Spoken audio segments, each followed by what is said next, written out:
you can't take over the mid lane with Talia. You kind of have to let the other two lanes. Well, Immortals solving that problem.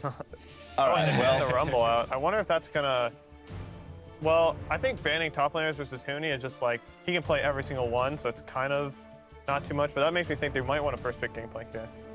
Yeah, it's just like I don't see the point of banning Rumble that much because if you pick Gangplank, then you get counterpick instead of Rumble by Gnar, and it's pretty much the same pain. Yeah. So you're probably gonna first pick Gangplank, but then they're gonna counterpick with Gnar. So I don't see much difference in that.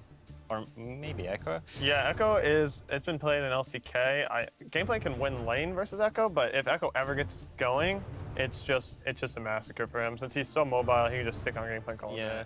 I'm still not convinced with Echo. Like I see it a lot in LCK, and it feels like he always loses the lane. So I don't know. Like the champion is so strange, but knowing Huni, he can even go AP Echo or something with like protocol and stuff. Yeah. So we never know what he's gonna pull out. So in Huni we trust.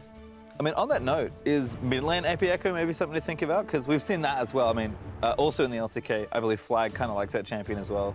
Yeah, I think it's not really a blindable champion. Yep. You know, if you get counterpicked, you know, LeBlanc or Lissandra who can just lock him down and one-shot him. But I do think it's a good counterpick into a really soul if someone ever blinds that. And it's actually, it can do well versus Talia because you go TP, you can match the roams, you can almost match a shove with the Q. And it's almost impossible for Talia to ever land a W on you since you're so mobile. But I don't really expect to see it in these series. I think AP Talia or AP Echo is something not many people have been playing. You know, maybe for the next round, but not really expecting it for this match. Yeah, I mean, we're like mid lane stream, but I still don't understand. Like C9, they're prioritizing champions. They're just Ooh. Whoa. No, Riven, okay. It's the classic Riven counterpick. destroys Gangplank. That's like almost unplayable, and Huni is a good Riven, so. yeah, I would say lane swap, but we're in a unlucky patch. No more lane swaps. I just don't understand. C9 are just like picking Sivir all the time instead of Jhin, and I feel like Jhin is just a better champion. I just feel like he's better in lane. He has pressure and everything, and maybe we finally see Syndra blind pick. So this is funny part. He doesn't like pick Syndra as a counter pick, but then he wants to pick it blind. And I mean, it kind of makes sense. And Jensen showed that he's really good Syndra, but I just feel like playing Syndra into a Riven and Jhin gonna hurt. Yeah, and you know, I would really think last game would have been a better game for Syndra. I guess he does have the mobility and the appeal from Braum and Sivir, but at the same time, he has to be avoiding pillars. He has to avoid RekSai tunnels. Right. Ooh. LeBlanc and a Syndra, I don't think that's a tip. Yeah, No? So basically, Syndra is considered a counter pick for LeBlanc, so that's quite questionable. Yeah, I mean, with LeBlanc RekSai, maybe you can pull it off. And honestly, like I think if you get Syndra ahead, or if you get LeBlanc ahead, she can win. Generally, how I see this matchup going is 1-5. It's skill matchup for the most part. Like Syndra needs to E away LeBlanc's W to win the trade, and LeBlanc needs to make sure that doesn't happen. But once past 6, you know, the farther the game goes on, the more it's better for Syndra, because eventually, like post 11, Syndra legitimately just ults the LeBlanc and then presses E and he dies. So, interesting pick by Pobelter. Maybe he's had better success in the lane, but we'll see. I don't know, I feel like Pobelter is just like so much better, and for their team comp overall would be like just get some clear or like some pressure, like maybe something like Malzahar, just like get something that is invulnerable to that Syndra pick, and at the same time that has wave clear, peak potential, like everything your team needs.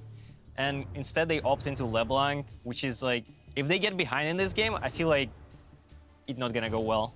That's funny. It's almost the same story as last game in mid lane. I think that's picking LeBlanc. Yeah, I just like, it's just like what C9 did, that's basically what Immortals are doing.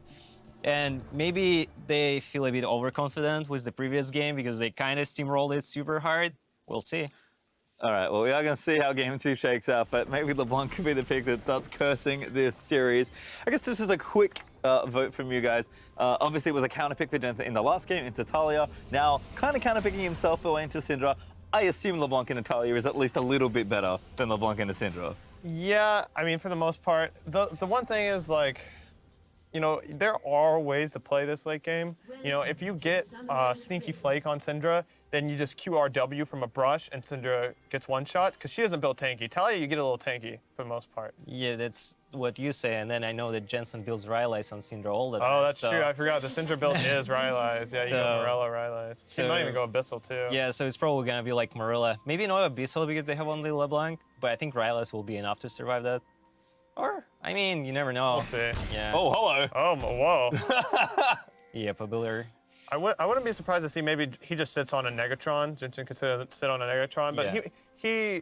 he's not really the player. Obviously, last game, like, it was a perfect game by Negatron, and he didn't. So, you know, maybe he'll just go full damage and be a man. That's what the tournament client lacks, and that's what this game lacks, is like having the mastery mode. If you jumped in there like into them and mastery mode there, that's the swag right there. Yeah, I'm not gonna lie, I have a bad habit. I always press mastery emote. I have it on X. I press mastery emote on stage. I'm like, oh, good thing that didn't show. Yeah. That's funny. Well, again, continuing habits of things maybe I don't do enough in my dynamic queue games. Mastery mode I do not do enough of, so Yeah, maybe you don't have mastery mode, so we're all open. I've already learned today I can improve by suiciding as soon as I die to Baron. Good trade by Pobelter. Jensen opted to start W, which it's a better for like a long range slow poking, and Q is better for like if you're gonna do a bunch of consistent trades. Pobelter out-traded in there though, but you can see the W is just so consistent. W is just like consistent trade early, and Q is less consistent, but Pobelter is opting into like going aggro too. Yeah, he's definitely punishing it. Dodging that W it's a longer time. If Jensen started Q there, dodging the Q doesn't matter because it's like a 3 to 4 second cooldown. Maybe you'll slightly win that trade, but dodging the W is really important. I feel like starting Q is just better because you can do like what Talia does. You just like push the wave super fast, Yeah. and then you just get the level 2 earlier, and then you just reset the lane. Yeah, I think W is a little bit better getting at level 2. Yeah. But it's not the worst thing, especially if your opponent's not expecting it.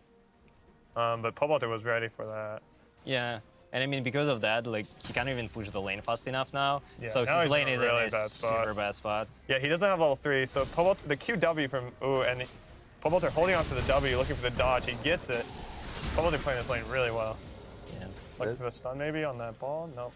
Yeah, we could have seen Gragas, like, he went not for the usual route, but basically after he cleared the jungle, he went through the mid lane, still covering like the lane from behind. So basically if RekSai ganked at that moment, Gragas was like in the lane there.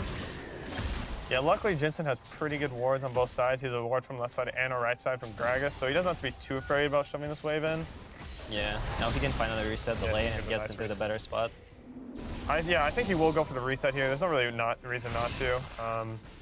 I imagine how much gold do you have? 600? Maybe in a Doran's ring and a refillable is what I'd kind of expect. Let's see what he'll do. Pink ward and pots, that's fine too. It's a little bit better for your team. Yeah. He could have bought refillable, but instead he bought 3 pots. That's interesting. Oh, he actually bought 3 pots? Yeah. Because he had 200 gold left over, right? So yeah, refillable is, or those potions will be better for this laning phase. I'll make sure. So I guess that's more important too, is that you get past the early phase. Yeah, he probably just want to like not recall for a while and like kind of snowball it in some way. So he wants to stay, and as we see, he didn't even lose anything because like when he reset, the wave was so huge that when it crashed into the lane, so it took time for Pobelter to clear it.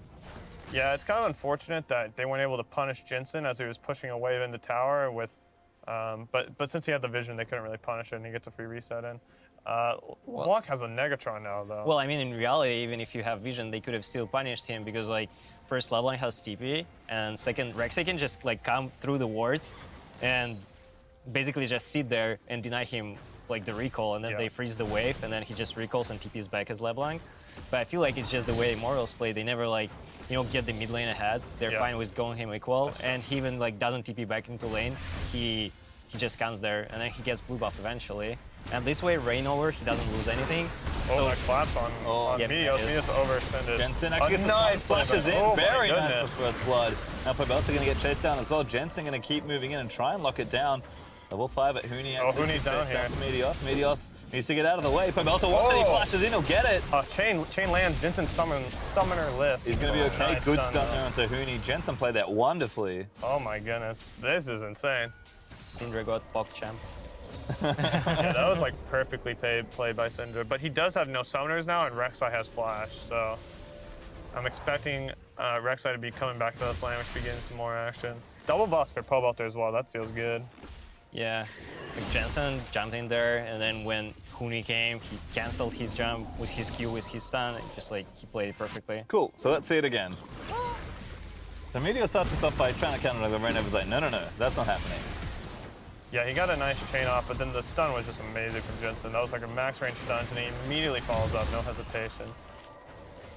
Chase down Pobelter here as well, and then Huni kind of tries to make it happen. Meteos is kind of dead at this point as well. Pobelter burns his flash to make sure it happens, but then Jensen gets away. Yeah, I think the only thing he could have done slightly better there is Gragas should have held his E, so LeBlanc couldn't go for the W.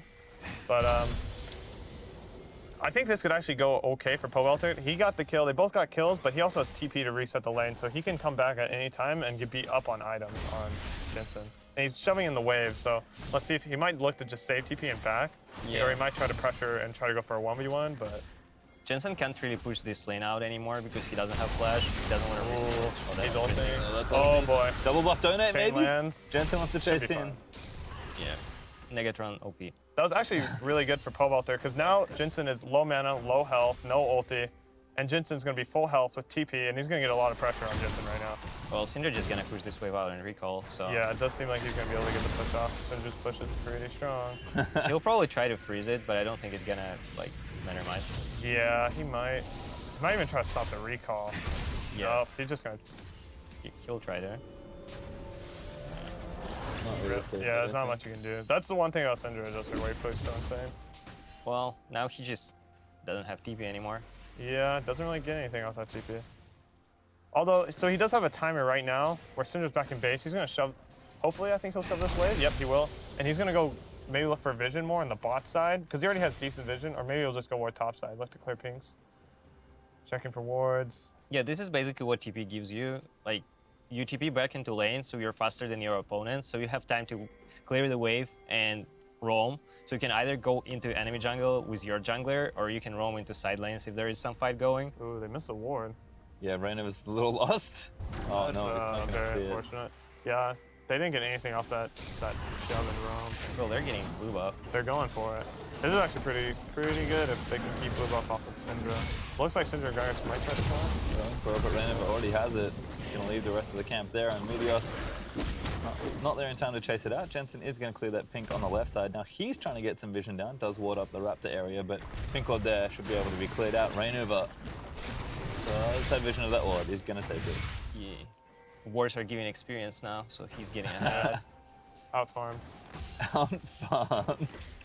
As Jensen did a good time with that last chapter. I feel like we're going to see a lot of this between these two, but lots of battles between Morella and Abyssal, it feels like this series. Jensen kind of going back on the aggressive item route instead, and Jensen, again, just kind of have to wait for Syndra to push waves in, and then eventually push them back out. And Jensen, can he maybe start leaving lane or influencing other situations? Because he's going to quickly shove these lanes out now. Yeah, you know, I was thinking right there that maybe him and Gragas would go for an invade on the RekSai, but it's just, they can't really invade top side because it's Riven versus Gangplank, so he has pressure. So I really think they should look to take over back the bot side, and they should re-invade. They should invade for Immortals blue buff when it comes up. It's coming up pretty shortly, less than a minute. So I think they should look for that. That's a good way to take advantage of Syndra's pushing abilities. I feel like they're just like playing safe right now, and Jensen just wants to wait for his flash to beam back up. He's kind of playing towards the lane, just like clearing it and staying and waiting till flash is back up. And when the flash is there, he will start like doing things and roaming and pressuring Pobelter again. Yeah, he's definitely pretty afraid of RekSai right now with no flash. Even though he has pretty good decent vision, it's scary. Yeah. But he'll end up getting all the minions anyway. I actually didn't pay attention previous game what RekSai build was on Meteos, if he builds Tiamat or not. But this RekSai build is really interesting. Yeah, Sidestone plus, I guess, the Titanic parts there with the Jerome's Fist. We'll find out later. ReignOver. Yeah, I wonder, he starts not with the Tiamat, but with this part. So he kind of slows down his wave clear. This is why like every RekSai right now going Tiamat, so you can clear super fast. So you're like new version of Nidalee that goes like super tank, but at the same time clears super fast. And if the enemy whenever it leaves jungle or ganking, you can like clear it. And this way it's really interesting. I think he was really respecting Syndra's burst capability. He wanted to build some health, so in a scrap he just didn't get one shot. I mean, he's already got one shot by Syndra once this game. So I guess maybe since he died early, he wants to wait on that. I really want to see Meteos and Jensen group up and take full control of one side. Ooh, a nice E by Jensen. This is a really good fight for Jensen right now. Ulti there as well, tags in the max Q, but not enough to get a kill here. It feels like Jensen isn't converting a lot of these all-ins, but does that matter? Is he just happy to keep Pobelter low in the lane here? I think right now what Jensen is looking for, he's just looking to chunk Pobelter most of the time. He's not looking for kills. Ooh, this could be it. Oh, Q needs to land. Lords is down. Doesn't have it. Yeah. So basically he's just like looking for really good trades. Wee, busy top lane. Oh, Huni. And if Impact would have ulted mid lane instead of trying to save himself, LeBlanc could have died there. This is Thunderlords. Yeah, this is the bad habit of all the Gangplanks. Whenever you play Gangplank, you will 100% get pressured. You will 100 and like ulting for yourself is usually useless because you're gonna die anyway. Most of the time you won't even get a kill. So it's much better to either keep your ultimate or even like ulti like for example LeBlanc there or something. And this is the bad habit. This ultimate cooldown is super long, especially after the nerf. And he's just basically like butchering his team while he would get like killed in lane anyway, and like that ult didn't achieve anything. Yeah, I think it's also a thing where I think they're not playing around Gangplank correctly. Usually what teams will do is, you know, if you're gonna gank him topside, they'll just form in bot side with his ulti and they'll take first blood tower and they'll get a double kill, maybe even a dragon. But Meteos was up topside trying to like help win the 2v2, which they'll never win anyway. So I think they're also not playing around Gangplank well at all. Ooh, Turtle goes down there for Pobelter. Jensen, so this is gonna be a full fight on the ball lane. Everyone's down here. Pobelter. Oh, King misses, flashes away. Bad news best for Pobelter. Gets Pobelter's stunned on the dead, back end as well. Stunned in by Jensen. Oh. And that's going to be clean up. DP's down here. ReignOver taking some damage. Huni and Adrian going to try and keep fighting, but there's the ult on the ReignOver. Isn't up for the killer's impact. Actually takes him down on the GP. C9 with a very nice roam there. Yeah, and you're just seeing like why LeBlanc is like not as good as Syndra in team fights. You know, you just don't do as much damage as safely as like Syndra can. Well, yeah, it's just like the problem of LeBlanc. You just like whenever you do damage, you need to jump in, and then this is why the Syndra is a counter pick because like you jump in, you get stunned, you get one shot, and then again, if there was a Gangplank ultimate, I feel like this fight would be even more clean by C9. So basically, this is just like the sync in their actions is so weird. Like they have a Gangplank top, and then he gets like ganked up, they still go for the dive bottom, but Gangplank uses ult for himself, and now they don't have an ult, and they still go for all in and dive. Did you just get ulted here? Oh, that's great. Oh, E-flash? Yeah, chases him Oh, down. flash E. And then Pobelter tries to kind of recoup the situation, but TP's coming from C9 and Jensen already down as well. This chain though. Yeah, bad. it's unfortunate. He flashes away, and then he goes back straight into everyone. Lucky. But like this is like a bad fight, but on the other side, we can see that Pobelter is first again. Like whenever something happens, he's always first on the roam. Even though it was C9 making the play, Pobelter was there before Jensen, which says that like Immortals, even though C9 has pressure of the mid lane, Pobelter is first there. Yeah, Pobelter is really good at just always being there for his team. It doesn't, it's even like when he gets behind in lane, it's not like, you know, you're feeling it that much. It's not like Jensen's going down there like 10 seconds before because he's winning lane. Pobelter always finds a way to still be useful. I feel like Jensen, he's because he really wants to, it's like a junglers that want to make it effective, so he's like mid lane. He wants to push out the wave first, so he will never leave the wave in the bad spot, and he will first push it out and then roam. While Pobelter, he doesn't care, he will lose CS, but he will try to help his team. And Yeah. we can see it like he's behind 20 CS now. Yeah, I mean, that's kind of how they've been all split too. As Jensen is just such a player, like even in lane, like Jensen's been winning lane, not just because it's a good matchup, but he's also been playing it really well. Jensen's a player who usually just focuses on making sure he's like outplaying the opponent. You know, sometimes that's not always the best thing ever. Sometimes you should be roaming and helping your team win their lane. And he's doing it right now. This is a good roam. I feel bad for Impact. Yeah. Yeah, I do too. feel bad Just for it. stranded in bottom lane. Here comes the TP. I imagine Pobelter should just kill the wave so that they only have one escape route. Oh, Impact is still alive. What he did, Impact, yeah, still getting dope. We'll check you with him. And- oh, no way. Oh, no turn around, way. Impact. What a beast. Did he ult bottom side? Yeah, he must have. ulted under the turret, Yeah. and then See, this is how you should be playing Gangplank, I think, but they weren't able to get anything. They weren't able to convert on the top lane. Both plays on both sides failed, so. yeah, just like if Gangplank used ultimate top, they probably would have got a kill, but he would have died. So he used ultimate for himself, so he didn't die. But like, and they're still like committing. Oh, here we go. Yeah, knock up there into Adrian. Meteos going to commit. Turtle getting low. Sivir going to chunk him down, and there's the kill. This is Smoothie. huge. One more shot, but it's not enough to kill him. Sneaky gets the next one. An Impact now still in trouble. Yeah. Stunned by Huni. Knocked back in, and that's a kill for Immortals. It's just like I like that the same happening that was happening in the previous game, Huni getting ahead, and then like the C9 bot lane is getting ahead, and they're like splitting the pressure. But this time I feel like Immortals have much more unlucky champions. Yeah.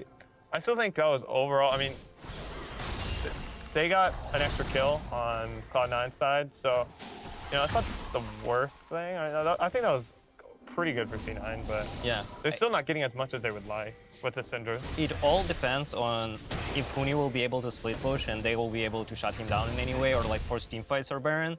Because like, I feel if in a straight 5v5 teamfight, it will be super hard for Huni to do anything until he one-shots Jensen. Wow, look at actually Gangplank's build. He's not even rushing the Triforce. He got that Jarum's Fist, I think is what it's called. And Tabides before he finished Triforce. That feels really bad because the way people want to play Gangplank is you want to get that Triforce so your barrel pistol basically one-shots the wave, especially the casters. That way you can absorb pressure and just kill the wave. And if they want to dive you on a turret, then you go for the outplay. But well, he survived because of that, so I guess it's not that bad. yeah, I guess it's working out. But maybe you wouldn't have been in that position if killed the wave.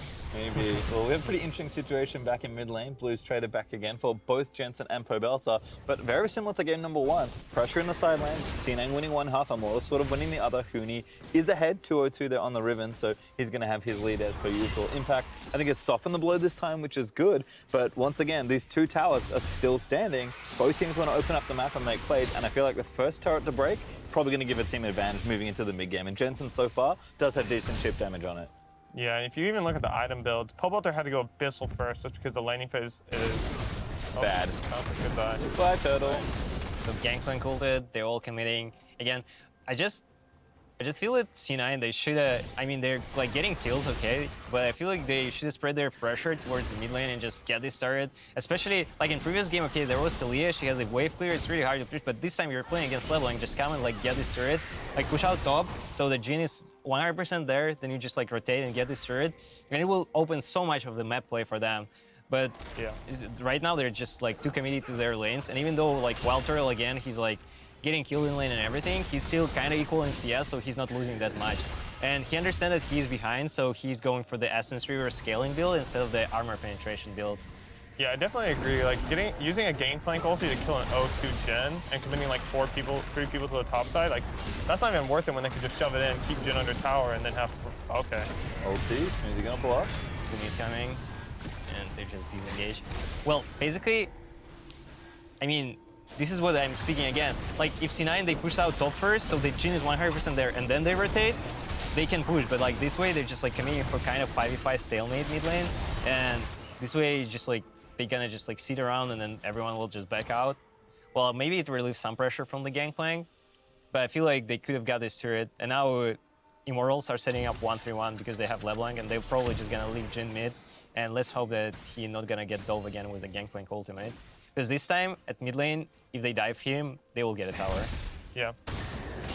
Feels like maybe that's the best way to break the siege, so we'll see what happens. Turtle firmly sitting in this mid lane, we'll see how much CS he can get safely is probably the most important thing there. Pobelter also with the TP almost back and ready. Ooh, hello, C9 want to gank him. Oh, Meteos wow. goes for it.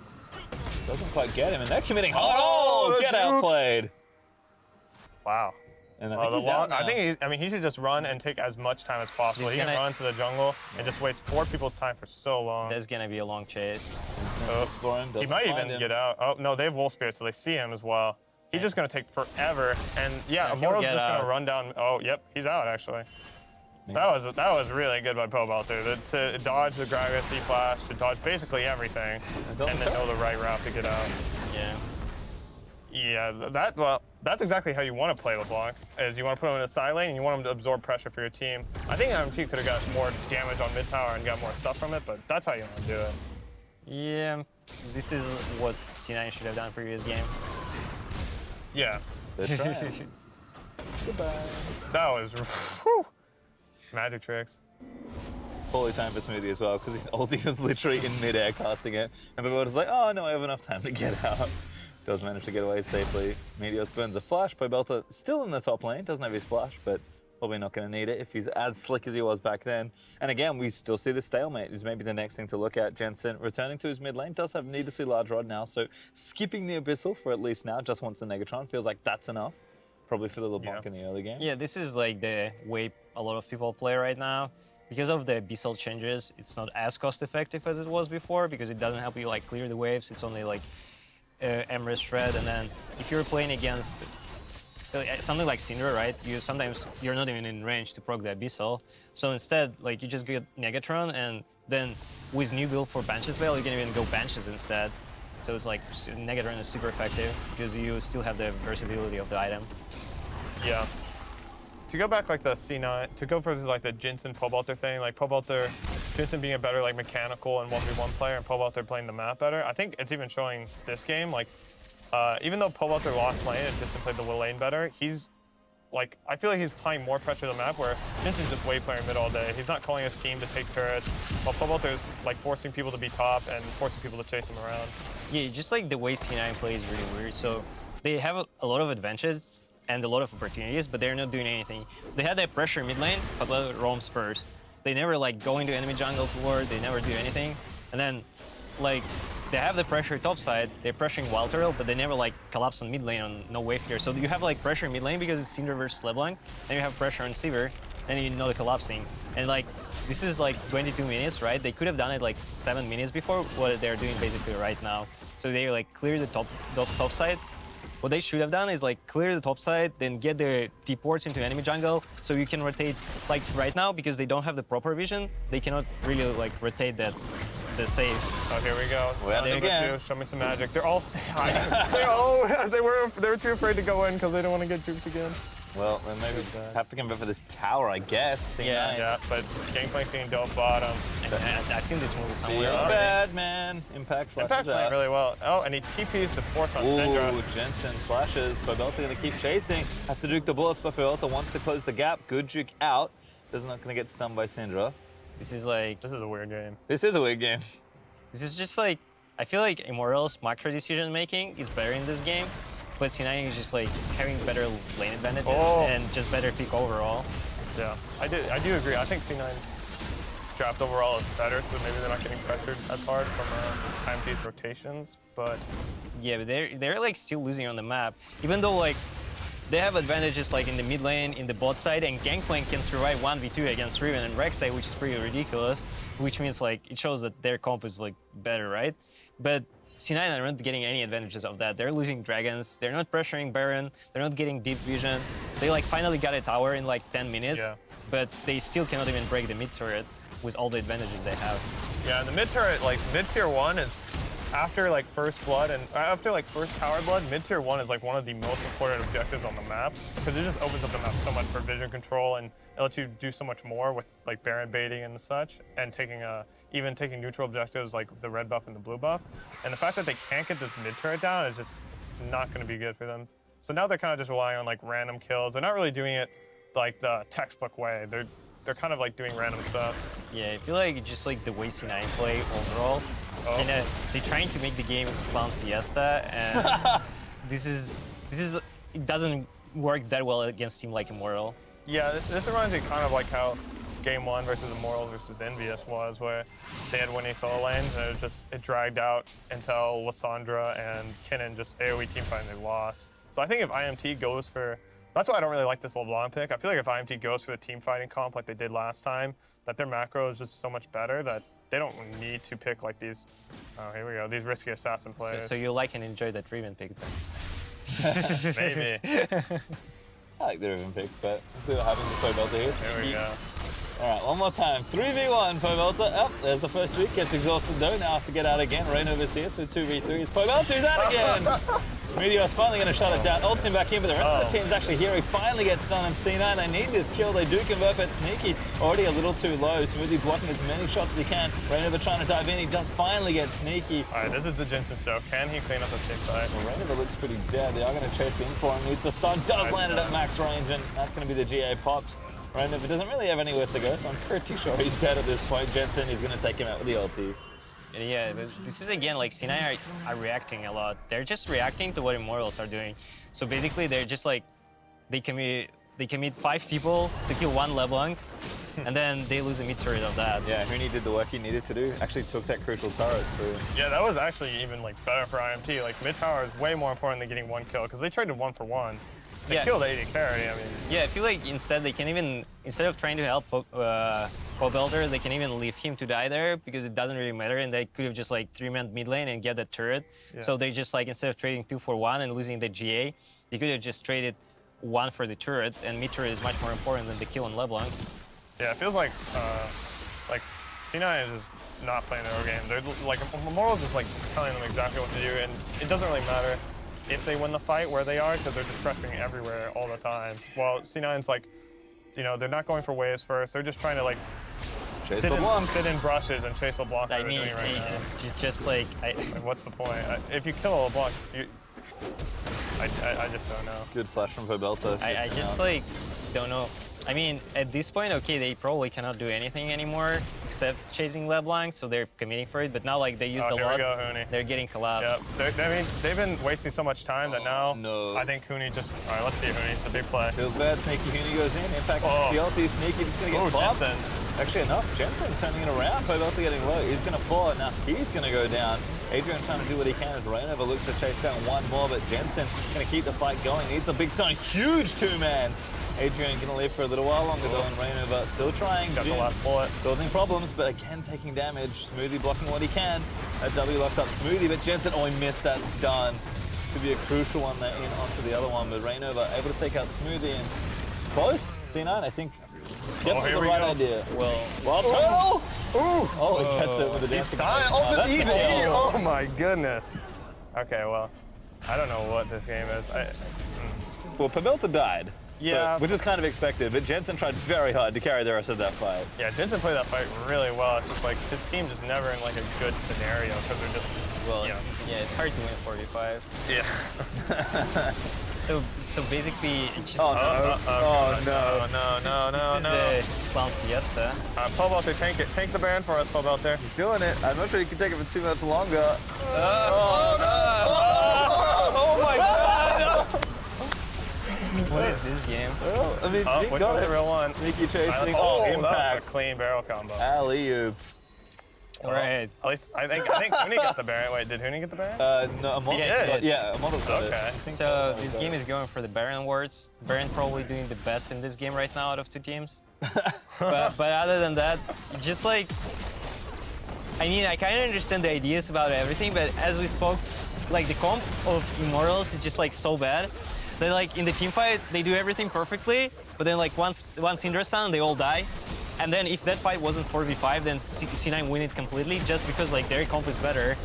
And then after that, Immortals, I didn't know what that Baron was. Maybe they're slightly desperate because they understand that they're getting like outscaled a bit.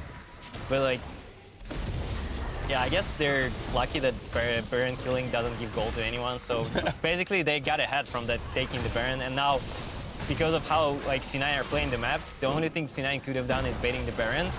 And then like now there is no Baron. So probably we're gonna continue seeing them chasing the LeBlanc. I don't think Riven got the combo off how exactly she wanted it. She got pretty much done locked, so I don't think that. I think that fight was actually pretty unoptimal for IMT. They basically Riven's so strong now that C9 has been basically wasting their time, like wasting their own time for the past like 15 minutes. That Riven might be able to solo carry this game. But Yeah, but she needs like USS or something. Yeah, like she does. the stun lock of C9. This is why like I feel like Huni, like the way he jumped and everything is like good, but Meteos reacted perfectly with his stun there. And then Jensen just like, they just like have the stun lock, so they basically like the Braum, the Gragas. this was a pretty heavy play though. Yeah. Yeah, The WildTurtle. Trundle into the Trundle pillar, so he gets hit by the Jhin passive. Yeah. Jensen, you saw the first one was great on the team fight. Second time barely missed Turtle, and I think the last one missed as well. So aggressive play from Immortals doesn't have them in advantage in that fight, but we're at it again. Who can impact this time? It is his problem. Yep. Yeah, this is where the point of the game where Gangplank shouldn't go out of the turret. And because if you go out of the turret, you just get one Die. shot. Yeah.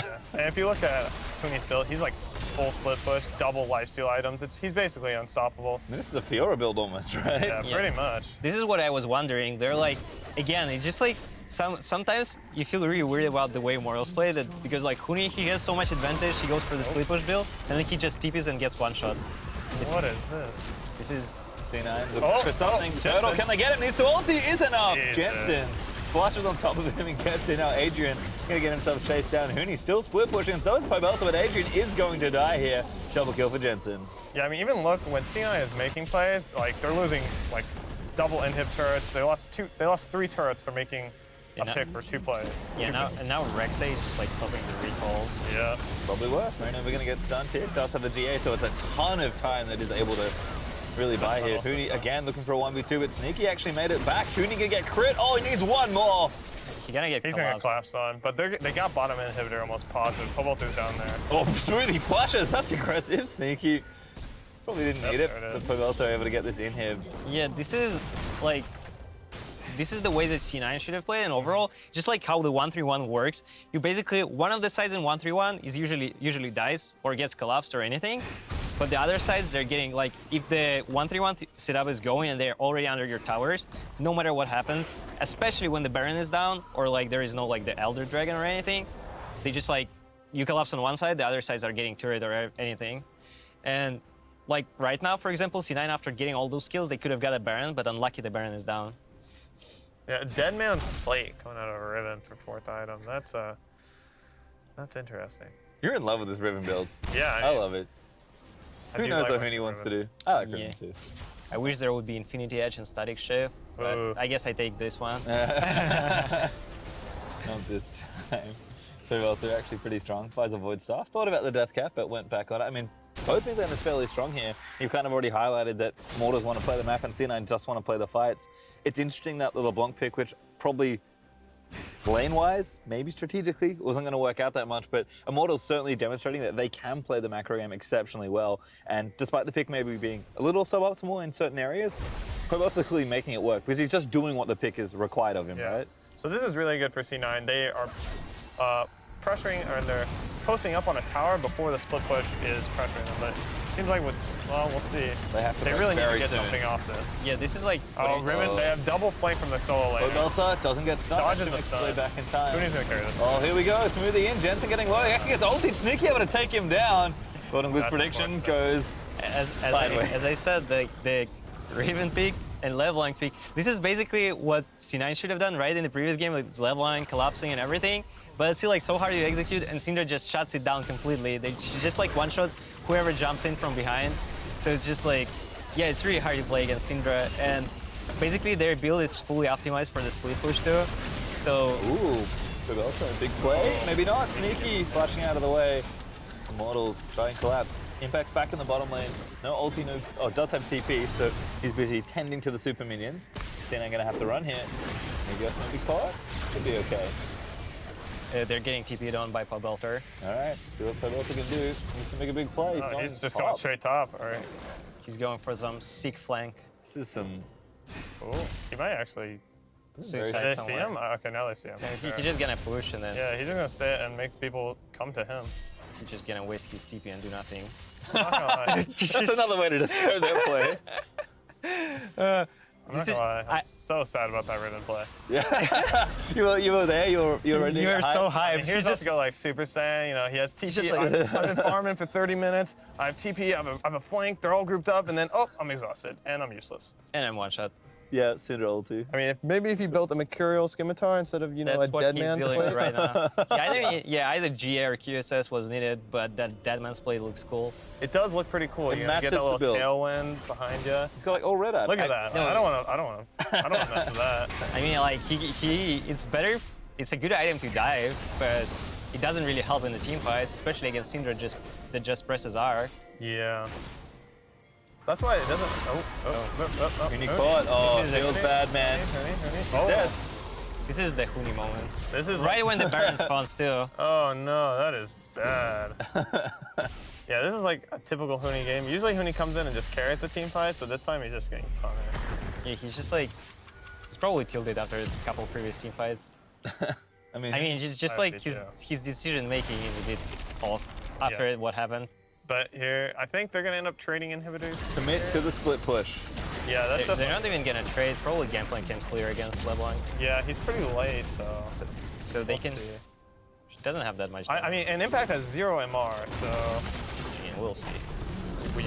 They're gonna be interesting 1v1. yeah, I think LeBlanc can Let's win. go. Yeah, LeBlanc. Oh no! Impact! Shoot up, Oh, shoot up, feels shoot- bad. Ulti is. Oh my god, it was that was actually close. enough. So basically, the skill shot of Gangplank is stronger. He just presses Q on her. Yep. Well, his ulti is also a pretty big skill shot. Yeah. Yeah, Pretty big hard skill one shot. to hit. Well, looks like we solved it for that one, but interesting split push builds all around. Jensen getting tagged. Smoothie though. Oh man, feels bad. Meteos gonna pop Adrian. That's not quite the ulti he wanted, but it's not gonna matter because more than enough damage between Jensen and I like Meteos, that so. he didn't want to ult him till the end, and then when he died already, he ulted him Yeah. finally. That was interesting. This is how I feel when I play Syndra. Whenever you're like, I don't want to waste my ult for support. Oh, what if he won't die? And then you use ult and he died already. Yeah, it feels bad. Wow, wait, are they going for the Nexus They might turrets? try. This is hypey. All right, this is the way to throw the game. Okay, here we go. Let's That's go. it, they have Huni, time. this is your chance. He still doesn't have QSS. ReignOver's Zane. Huni already committed to the ulti. Exhaust is Smoothie down. blocked it, I think, as well. ReignOver gonna get chunked out. Huni gets stunned as he tries to hop back in. ReignOver's GA gonna get popped as Jensen just wants him. He's Unlucky gonna take him shot. down. Nikki able to take him, and there's ReignOver. Now Oh, Pobelter oh. going crazy into the back lines, but that's not enough. C9 gonna keep going. The Jensen flash was clutch. That was clutch. Pobelter almost made a huge play there, but Jensen's good enough player. He read it. Oh my God. Read that. This WildTurtle pops back in. He's gonna die though. Pobelter trying to damn it. save the game. Sneaky actually almost dead. He actually does go down as he pops back in. Pobelter Wow. making it count. Impact's tanking the turret. C9, it's getting real messy in this phase. Wait, wait. They only have Trundle up to 30 seconds. Can they? This is a wonderful game. I like it. C9 is still committing. They want at least one Nexus turret, right? They've committed so much already. This This reminds could punish them. If they die when on the respawns, then they're gonna lose Baron. this game reminds me of Renegades versus Dignitas, except these are good teams. Okay. Brutal. They have Riven TP coming from behind them in 5 seconds. RekSai are gonna come too. If they kill these guys on the escape, they're gonna get Baron buff and they're gonna get double. Huni is TPing. Okay, well, Let's go, let's see Huni. how this goes. Teleport. All right, let's see can Riven actually do something. It's a question all game. Meteos, you better run. Their exhaust is down. See, everything is down. Trundle is actually basically a top laner at this point because he can just steal AD and.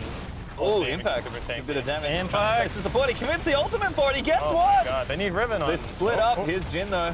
Impact needs to Nice run. shot. Oh, fancy feet. Nice shot. Not even fancy enough. All right. Great shots by Turtle. Oh, I remember when I said Huni was tilted. I guess I was right. yeah. Did he even kill Braum? He didn't even kill Braum. No, Smoothie lived. Yeah. What in the world? At least he got QSS. QSS It's now. QSS. And exhaust Solves is down. all his problems. Exhaust is down for another 60 seconds or so. So maybe. Yeah. I guess the problem is Syndra gonna have Revenant soon, and exhaust won't be his biggest problem. Oh boy. At least Immortals are getting all the dragons. Trade? Guys, they could be on Baron. Oh. I mean, 8% versus Baron. Not bad. All right, that's the trade. Infernal Jake over to Immortals. C9 with their one mountain do take Baron instead. And what fight does Jensen have here? Does he have Death Cap yet? He's So- probably really. So finally, C9 were trying to make this game Clown Fiesta, and they did it, and this is where they strive, so they started winning. That's true. I mean, the goal is very close, but you kind of said it already. It does feel like C9 just out-comped Immortals, and Immortals are doing everything they can to stick to their win condition, which was to 1-3-1, but it's getting real messy, and C9 Yeah. kind of cobbling together a win, maybe. Yeah, C9, they finally got the push before the 1-3-1 started going, so basically, because of the Immortals wasting their time a bit, and they couldn't set up 1-3-1, and then C9 just brute force mid.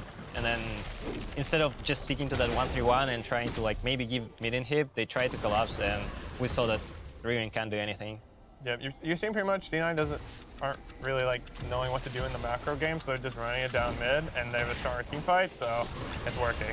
Well, Yeah, he's and- still going. And now it all depends. Here we go. How strong is Here we Nexus? go. Huni does not have teleport, by the way. He is committed. I'm pretty sure they can just focus Nexus and just in the game. That's what they're doing. Open. WildTurtle Jensen's doing hitting what he can. Nexus. Yeah, Jensen, enough AP maybe to get through it, and C9 are going to win. Huni Wow. commits for the base and does not get it. Wonderful game. I like it. Yeah. Well, I gotta say, I think both mid laners did pretty well overall that game. I think if Immortals just drafts a better mid laner next game, you know, I think they'll be in a pretty good spot, but he did about as much as he could in LeBlanc versus Syndra matchup. Yeah, we can see that 1-3-1 is not going well for both teams this game, so maybe they will stop trying it, or maybe we'll see LeBlanc again in the next game. And I hope not.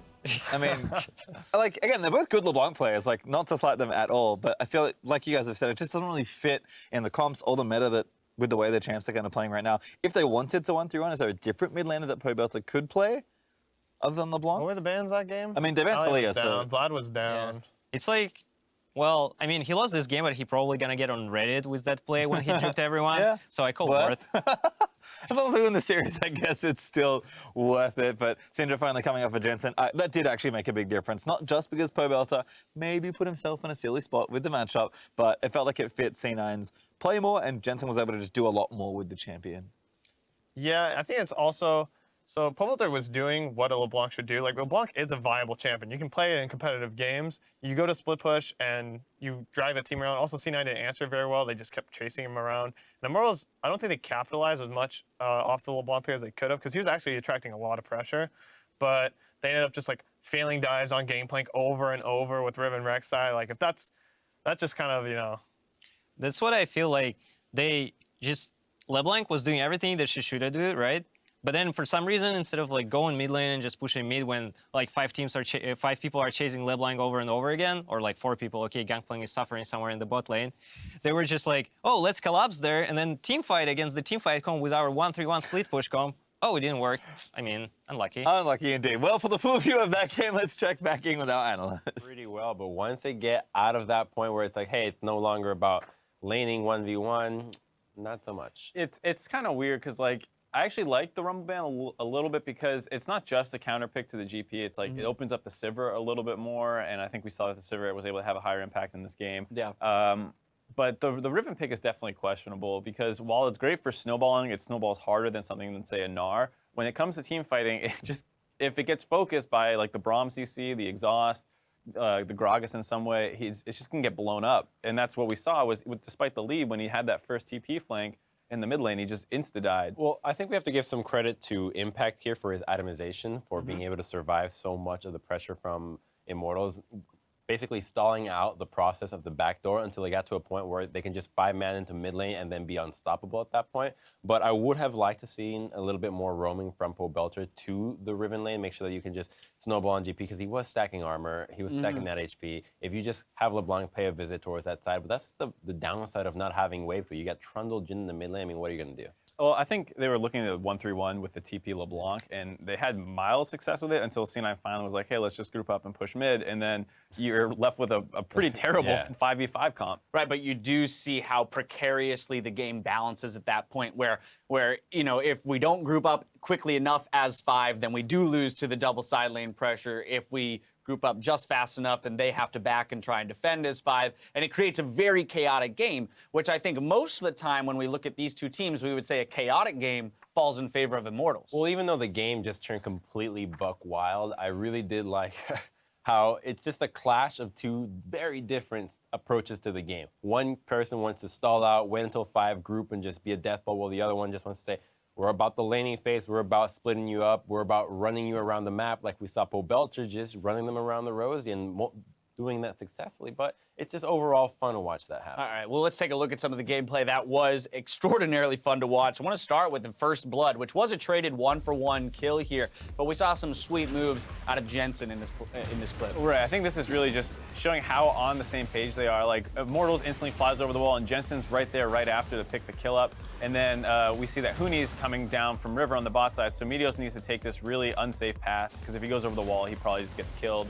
And then Pobel's able to go and clean him up. So it was just a really great way of seeing how on top of communication both these teams are and moving around together. Yeah, very much so. You see the TP come in from Impact, doesn't finish it, so he stays top lane, continuing to farm.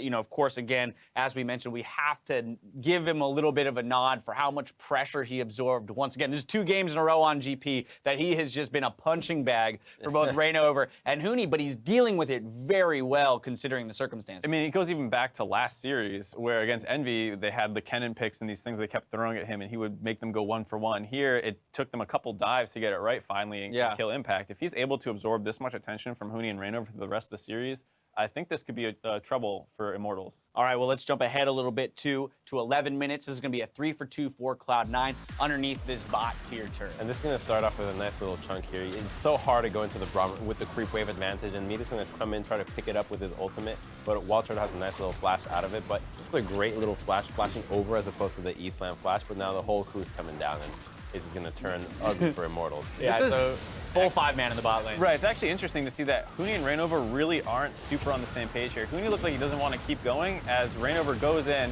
and then he's not really committed to the fight. So it was very interesting to see that this is one of the few skirmishes where Immortals didn't look on the same page, and C9 was able to come out on top for it. Yeah, C9 once again around their table of food, gearing up The for cornucopia. That's Think right. they'll Yeah, finish the gearing up for bananas game by the three. end of the series? It's a good question. Right? You need that We only got potassium, man. You got to get 5 that left. I don't potassium, and know. you got to keep those muscles loose. That's what potassium does for you. No, but so for Cloud9, discussing what they'll do for Game 3 right now, I do want to hit one more clip, and this is an Immortals favored replay here, but it is once again Immortals making a very bold Baron call on the back end of this replay. So 26-30 into the game, 4-for-2 for Immortals. Gutsy Baron call, they secure it, but not before quite a few people go down in the attempt. Well, this is going to start off with a TP from Huni, and he's going to try to look to 1v3, but he messes up the combo here. The nice little slam from Meteos is going to throw him off guard, and he's going to be able to stall out just a bit, dish out some DPS, and forces out the exhaust, which is going to be huge because now the rest of Immortals can come in and try to clean up house. And it's just so unfortunate for Jensen that the stun, even though this one hit onto WildTurtle, pretty much every other spell is going to just barely be out of range. Yeah, absolutely. It was a great spell shield, though, also from Sneaky on that initial attempt of stun from Huni, which keeps him alive just long enough to put out a few of those ricochet hits. But ultimately, a one fight for Immortals. We see them make another gutsy call in going for the Baron on the back end of this when all of their members have very low health.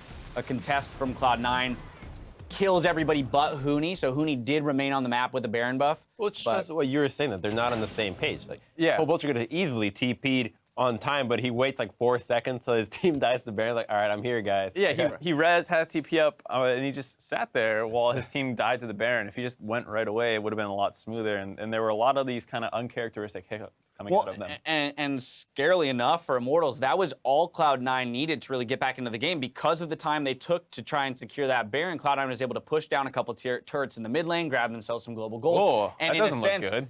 and in a sense, create Who's that that? That's Huni. warpath. Jesus. Yeah, actually, I wonder what happened. Maybe we just lost food. Who knows? I have a feeling that. Oh no, yeah. there we go. It wasn't as bad as it was. His batteries ran out, and he had to just He recharge. literally just like, no. It's still in high spirits there for Huni. But basically, those two turrets picked up for Cloud9 was what kind of created that warpath for them that they would use in the later stages of the game when they grouped as 5. Because they didn't have to go through 2 turrets anymore, they could very easily threaten that inhib turret for the remainder of the game. Right, and I think a big part of it too came down to the fact that after that point, their team fighting was really bad. Where like Huni would go in and get insta-gibbed, or it would start with someone getting really chunked out. Right. And it's hard to go from 3-1-3 to 3-5 and whatever. Exactly. Well, you kind of do really see how Immortals team comp lacks synergy in full 5v5s when they're forced to kind of regroup and fight. Final point here. One of the minor things I liked about Impact's GP here, into the Jhin specifically, recognizing the composition, LeBlanc can't come in for wave clear. Nobody else has wave clear. They're trying to wave clear or initiate with the Jhin ultimate. As soon as Jhin drops his ult, GP ult right on top of him in the center with the true damage. He has to back off or he's going to die. Get soloed out because there's no need for the GP ultimate to win that team fight because they're 5v5 so strong. So I thought that was a great usage of the ult. All right, well, Cloud9, they equalized the series at 1-1, so come back after the break because the North American LCS semifinal continues in just 3.5 minutes.